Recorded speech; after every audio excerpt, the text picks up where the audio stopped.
দর্শক আসসালামু আলাইকুম। হাঁটতে হাঁটতে চলতে চলতে চলার পথে অনেক কিছু আমার দেখা হয়ে যায়, তাই আমি আপনাদের মাঝে এই ভিডিওটা উপস্থাপনা করতেছি যে আপনারা দেখলেই আসলে মজা পাবেন। গাছের আগার মাধ্যমে আসলে এই টাইমে, এই গরমের টাইমে আপনারা জানেন এটা হলো তাল গাছ, তাল গাছের ডাব পাওয়া যায়। এই মুহূর্তে আমি যখন চলার পথে দেখলাম যে তাল গাছের আগার মাধ্যমে এত সুন্দর করে এই তালের ডাবগুলো যেন ঝুলে আছে, আমি দেখে খুব সৌন্দর্য লাগছিল। তাই আমি চিন্তা করলাম যে আমার যারা ফেসবুকে দর্শক আছে, ফ্রেন্ড সার্কেল আছে, আমি তাদেরকে দেখাবার জন্যই আসলে এই ভিডিওটা নেওয়া। আপনাদের কার কার কাছে কীরকম আসলে ভালো লাগছে বা সৌন্দর্য লাগছে আসলে আমাকে জানাবেন।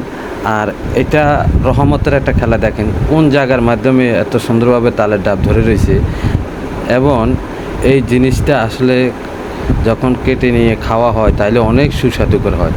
এই মৌসুমে এই টাইমে আসলে যে তালের ডাবের যে প্রচলনটা অনেক ভালো, এবং তালের ডাবটা খাইতে কত যে টেস্ট লাগে ওইটা আসলে আপনাদেরকে আমি বলে বোঝাতে পারবো না। তো আপনারা সবসময় উপভোগ করে থাকেন আমার এই বিনোদনগুলা।